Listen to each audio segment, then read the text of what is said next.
Hari ini, hari Selasa, tanggal 28 April 2026, pukul 13.00, tim DPI Polri yang terdiri dari Biro Dokpol, Pusdokes Polri, Rumah Sakit Bayangkara Tingkat 1 Pusdokes Polri, Bidokes Polda Metro Jaya, tim Pusiden Baris-Krim Polri, dan Odontologi Forensik FKG UI telah menyelesaikan seluruh pemeriksaan terhadap 10 kantong jenazah yang dikirim penyidik dari TKP.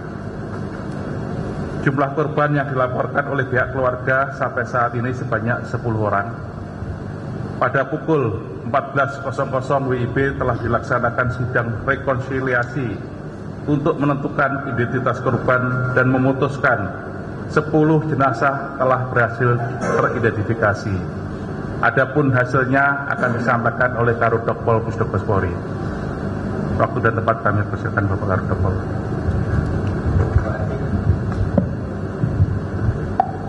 Yes. Terima kasih Bapak Karungkit Tingkat 1 Pusdokes Polri. Bapak Ibu, rekan-rekan sekalian, akan saya sampaikan hasil identifikasi dari tim gabungan sampai sore ini dengan hasil sebagai berikut.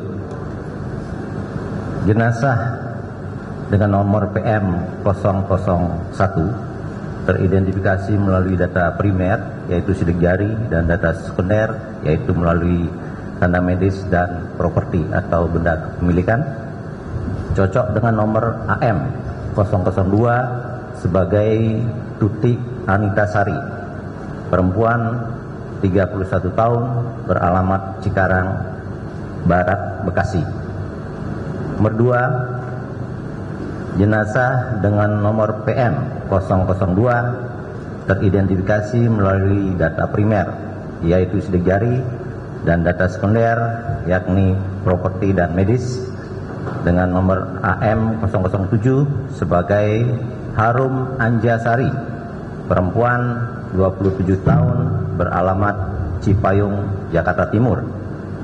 Nomor 3, jenazah dengan nomor PM 003 teridentifikasi melalui data primer yakni sidik jari dan data sekunder yakni properti dan medis, cocok dengan nomor AM 006 sebagai Nur Ali Mantun Citra Lestari, perempuan 19 tahun, alamat Pasar, Jambi. Nomor 4, jenazah dengan nomor PM 004 teridentifikasi melalui data primer yakni sidik jari dan data sekunder yakni properti dan medis, cocok dengan nomor AM 009 sebagai Farida Utami, 50 tahun, alamat Cibitung, Bekasi. Nomor 5, jenazah dengan nomor PM 005 teridentifikasi melalui data primer yakni sidik jari dan data sekunder yakni properti dan medis, cocok dengan nomor AM 003 sebagai Vika Agnia Pratiwi, perempuan 23 tahun, alamat Cikarang Barat. 6, jenazah dengan nomor PM 006 teridentifikasi melalui data primer yakni sidik jari dan data sekunder yakni properti dan medis, cocok dengan nomor AM 004 sebagai Ida Nuraida, perempuan 48 tahun, alamat Cibitung, Bekasi.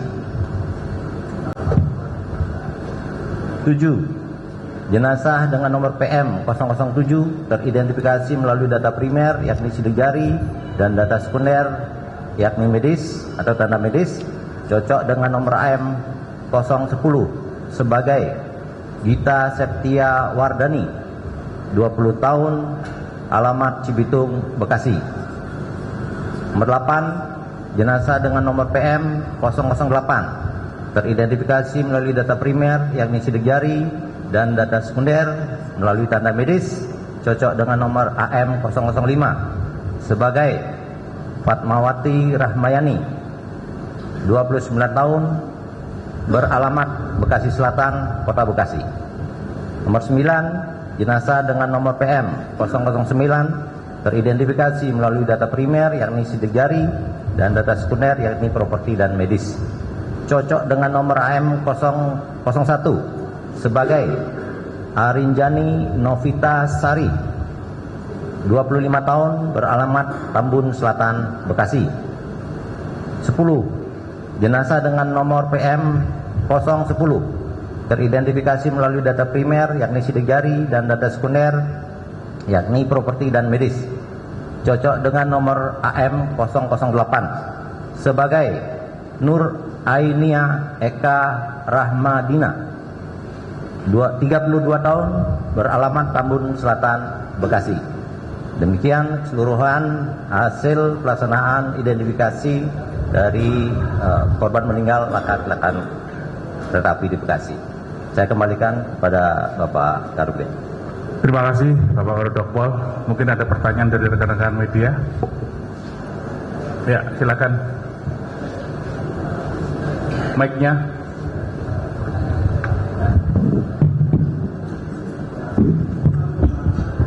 Cek. Selamat sore Bapak, saya Satrio dari CNN Indonesia TV. Pertanyaan pertama Bapak, untuk berdasarkan informasi dari TKP kan ada 15 orang yang meninggal, tapi ini yang dikirim ke Rumah Sakit Polri Kramat Jati ada 10 jenazah. Ini untuk informasi 5 jenazah lainnya ini seperti apa? Apakah langsung diterima keluarga atau seperti apa?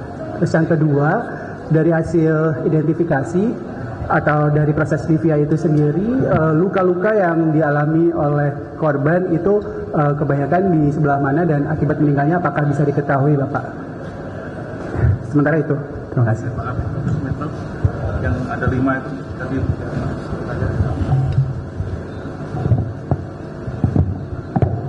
Baik, Assalamualaikum warahmatullahi wabarakatuh. Selamat sore buat kita semua. Jadi mungkin kami jelaskan, untuk korban meninggal dunia memang total 15. Jadi kemarin ketika evakuasi itu kan ada yang dibawa ke rumah sakit di Bekasi ya. Jadi ada yang meninggal, yaitu di Rumah Sakit Umum Daerah Kota Bekasi itu 3 orang. Jadi Rumah Sakit Bela 1 orang dan Rumah Sakit Mitra Bekasi Timur 1 orang. Dan jenazah yang di ketiga rumah sakit ini sudah diserahkan ke keluarga. Demikian. Terima kasih. Monggo Pak Karodokpol, luka-lukanya. Oke, terima kasih. Jadi dalam pemeriksaan kami seperti juga kecelakaan yang lain, tipikalnya adalah yang kami sebut sebagai multiple trauma. Jadi ada perlukaan hampir di seluruh tubuh ya. Ada yang dominan di kepala, di dada, dan seterusnya, bahkan di anggota tubuh yang lain. Demikian jawaban saya. Ya. Ada lagi rekan-rekan? Tidak ada? Monggo, depan. Masih mic-nya.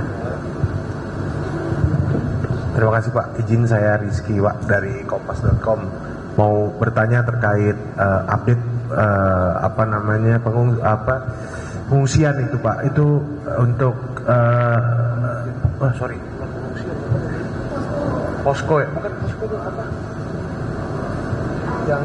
Yang kereta itu. Oh ini evakuasi, betul. Maaf Pak. Ya, untuk update evakuasi saat ini apakah sudah selesai? Tadi saya juga mendengar infonya evakuasi sudah selesai. Yang kedua soal jalur Pak, itu mungkin mempertegas terkait dengan taksi hijau itu kan jadi salah satu penyebab kecelakaan. Mungkin sudah infonya sudah, apakah supirnya sudah diamankan juga berikut dengan masinisnya begitu. Mungkin dari Pak Inafis atau dari KAI. Terima kasih. Monggo, dari Ibu KAI atau penyidik? KAI dulu ya, mungkin evakuasinya. Silakan.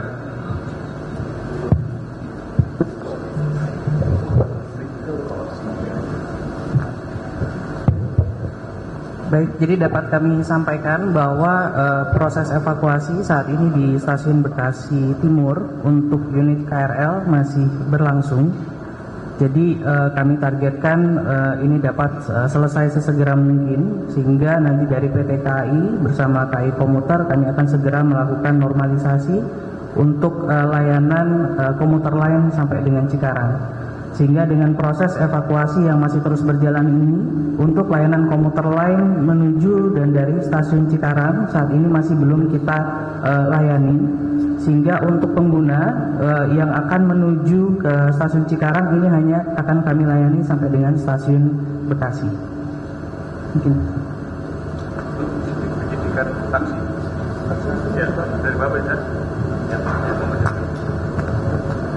Assalamualaikum warahmatullahi wabarakatuh. Untuk kasus yang ketabrak taksi listrik ya, ketabrak RL itu, sementara ini sudah diamankan dari Polsek Bekasi Rawalumbu, Bekasi Timur. Jadi untuk pengemudi taksi sudah diamankan. Maka ini lari ke laka lantas karena kendaraan taksi dengan KAI, kereta api, ya.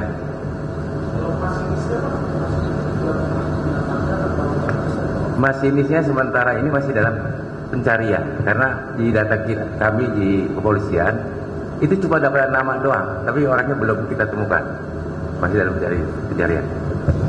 Siap.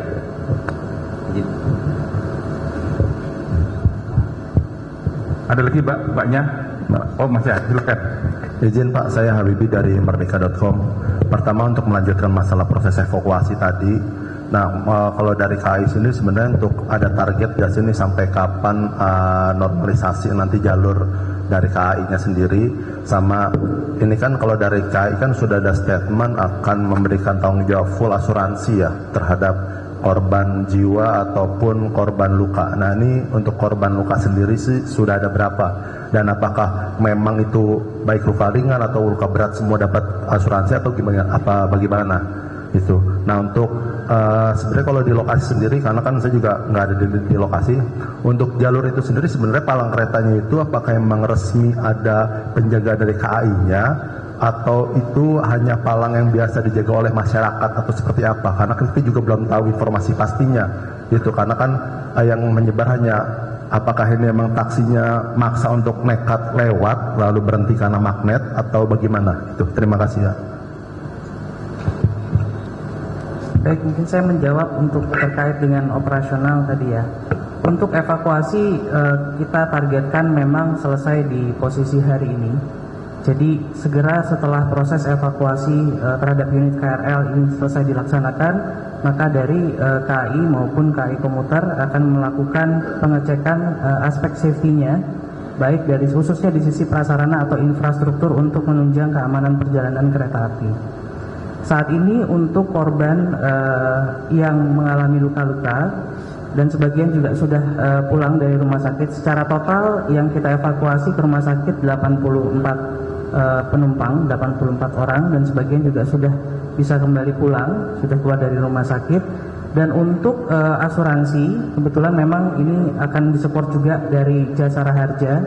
Jadi ada asuransi yang memang wajib disupport oleh Jasara Harja dan ada asuransi tambahan juga yang diberikan dari KAI dan KAI Komuter. Mungkin tambahan dari Jasara Harja.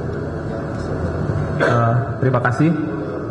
Yang pertama kami dari Jasara Harja mengucapkan bela sungkawa sebesarnya terhadap musibah kejadian ini. Dapat kami sampaikan bahwa seluruh korban akibat dari kejadian ini, kecelakaan ini, baik yang luka-luka ataupun meninggal dunia, itu akan mendapatkan santunan dari Jasara Harja. Untuk baik luka ringan maupun luka berat, dengan nilai santunan untuk luka-luka itu maksimal adalah 20 juta rupiah, dan untuk meninggal dunia akan diserahkan santunan 50 juta rupiah kepada ahli warisnya. Sesegera mungkin akan kami selesaikan untuk santunan meninggal dunia. Setelah teridentifikasi ini, kami langsung melakukan pendataan terhadap ahli waris korban untuk segera dilakukan penyerahan santunan meninggal dunia. Mungkin itu yang dapat kami sampaikan. Terima kasih.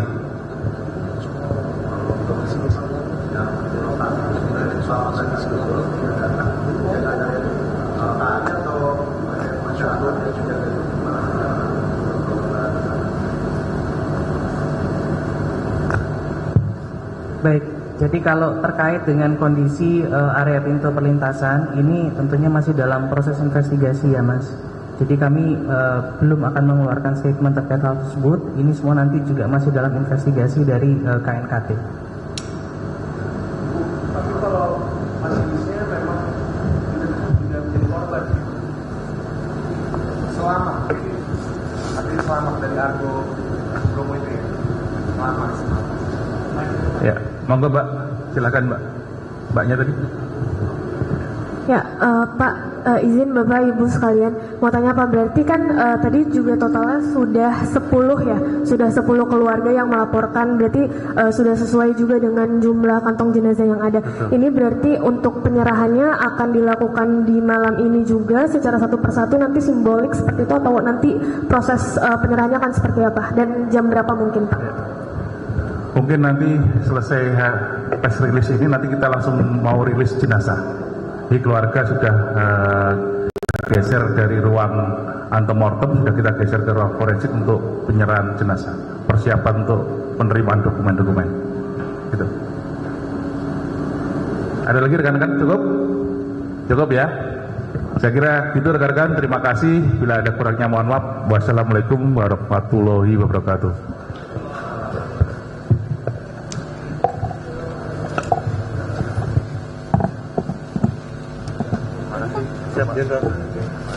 Polri Kramat Jati, Jakarta Timur mengonfirmasi 10 jenazah atau 10 kantong jenazah yang diterima dari titik kecelakaan kereta di stasiun Bekasi Timur, Jawa Barat ini telah teridentifikasi